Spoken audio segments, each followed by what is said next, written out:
We all want to have a life of purpose. We all ask ourselves at some point, what is the purpose of life? Why are we here? Even children are asking, why are we here? But let's understand what purpose means. If I buy a machine, I buy it because I have a purpose. If I invent a machine, because I have a purpose. I don't just sit and put together objects and then wonder what it's going to be. I know what I want, so I build it in the best, most functional way. So a purpose means before you do something, what is your objective? What is your reason? What do you want from this thing that you're making? Right? We ask, what is the purpose of life? Who says life has a purpose? We never ask that. We assume life has a purpose and we got to find out what it is. How do you know life has a purpose? Why do you think life has a purpose? The only good explanation is that we were created for a purpose, so we feel it. Consciously or subconsciously, we feel that we're here for a purpose and we need to find out what.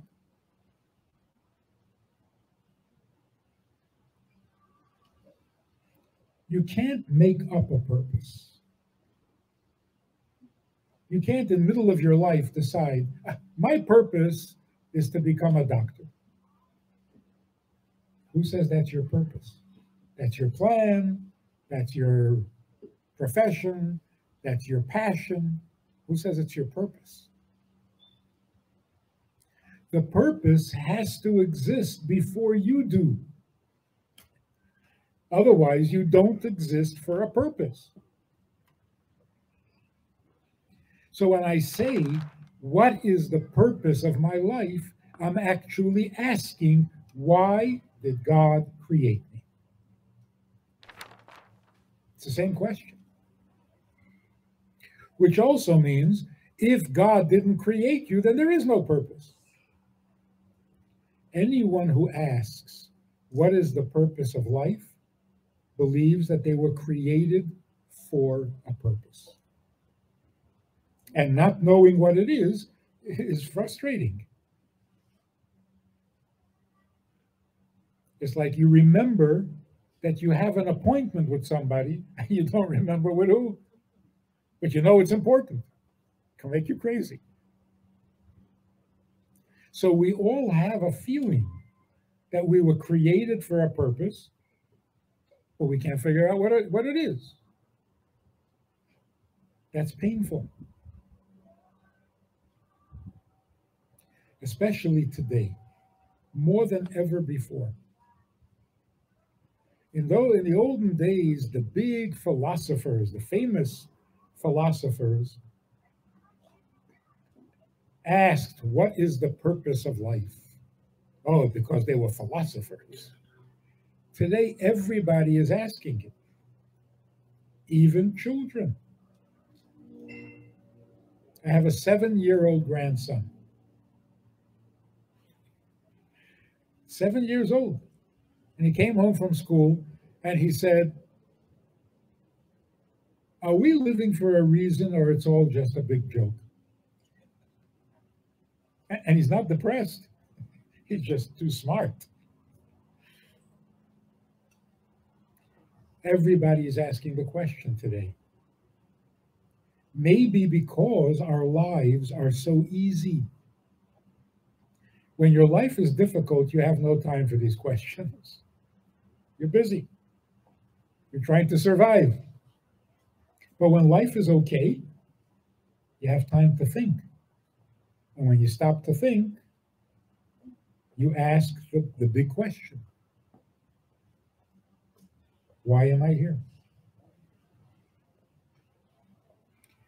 There's another thing that is a little surprising for our generation, and that is that we, as the entire human race, we are a very lonely generation. We feel alone. It's surprising because we're so public, we're so social. We travel, we meet people from all over the world. You go online, everybody likes you online.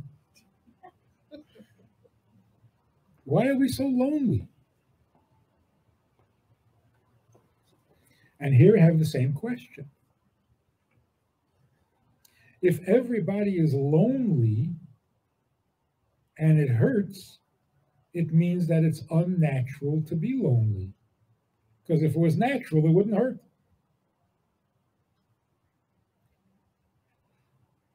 Why is it unnatural to be alone? How did that happen? So let me give you the answer and then we'll try to understand it. The Torah says, God created on the first day, he created light. And on the second day, he created a heaven. And on the third day, he created trees. And on the fourth day, the sun and the moon, and so on. Then on the sixth day, he created the first human being. And then God said, to whom? Who was he talking to? I don't know. God said, it is not good to be alone. So I will create Adam a wife. And he separated them and they became two people. The question is, if God wanted to create a man and a woman, why didn't he just do it? Why did he have to say, it's not good to be alone, so I'll create Chava? Just create her. You don't have to make an announcement. Why did God say it is no good to be alone? On the fourth day, God created the sun and the moon. God didn't say, after creating the sun, it's not good with just the sun, I'll also create the moon. No, he just created the moon. But when he creates Adam, he made a statement. It's not good to be alone, so I'll create Chava. Why did he have to say it? So there are two answers, and it's really one answer. First, God was talking about himself. Now that he created a human being, he wanted to explain why he created the world at all. Why did he create the world? It's not good to be alone. What was God before he created the world? Alone. There was only him. The second reason he said it is because he wants us to be like him. So when he said it is not good for man to be alone, he created that fact so that we are now like him. He doesn't like being alone. We also don't like being alone. Why? There's no answer. Because we're like him, that's all. Which means not wanting to be alone is being like God. It's not a human instinct. It's a godly instinct. We're created in his image. One of the ways that we are like him is we hate being alone. How much do we hate it? When I feel like I'm alone in the world, I become vulnerable to every illness. My immune system fails and I start to suffer. That's how terrible it is to be alone.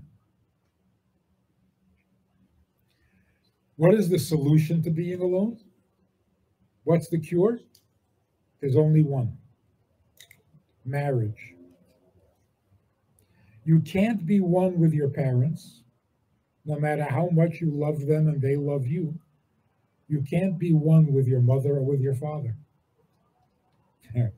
At best, you're number 3, not number 1, because they have each other. You can't be one with your children, no matter how much you love them, because you're not equals. The only relationship which you stop being alone is marriage. And you take a look what it says in the Torah.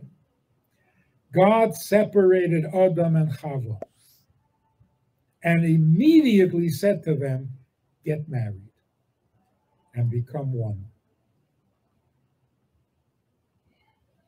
Marriage is the cure to being alone.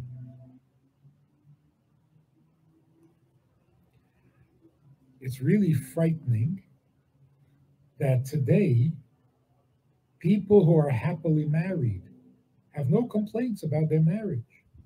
But when you talk to them individually, the husband or the wife will say, when it's quiet and I'm thinking, I feel alone in the world. That's not supposed to happen. The first thing that changes when you get married is that you're never alone again. If that doesn't happen, something's strange. How can you feel alone when you're married? I mean, you can wish you were alone, but you're never going to be alone because you're married. How can you be married and still feel alone? Because we're not going deep enough.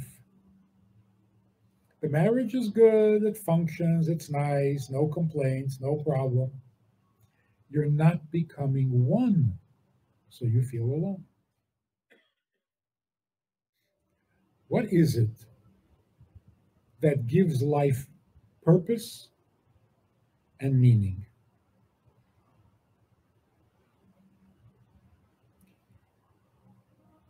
The first thing is, who needs you? Not who loves you.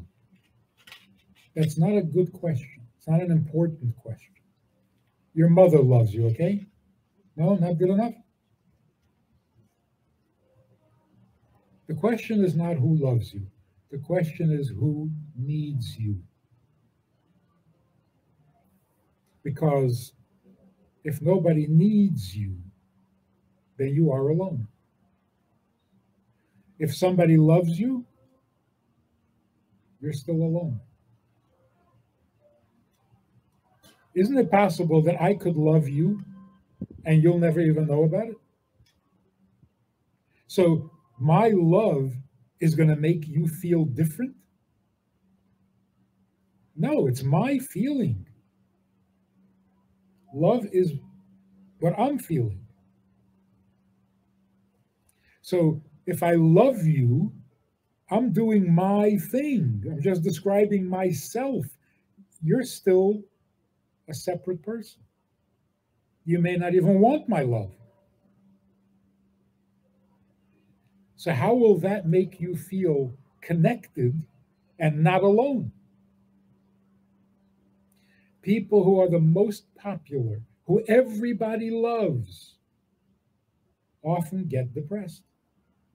You say, what is wrong with you? Everybody loves you. You're so popular. Yeah, but I'm alone. But when somebody needs you, you're not alone.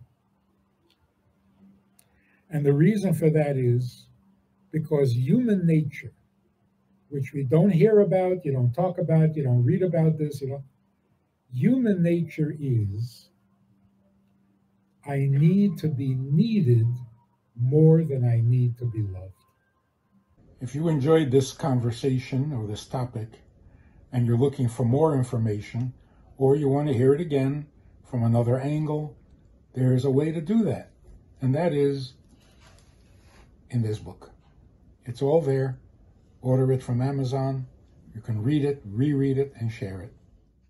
We have a Sunday night program for VIPs that you might be interested in. It's informal. It's questions and answers. It's conversation. It's really relaxed. It's really pleasant, enjoyable, informative, and kind of community-like. It's a Sunday night program. There's a Wednesday morning program for the VIPs, and there's a Wednesday night program. All of it just conversation, casual, laid back, unscripted. So join us. Take a look. Click the link below and see which of the three suits you best, and join us for some enjoyable conversation.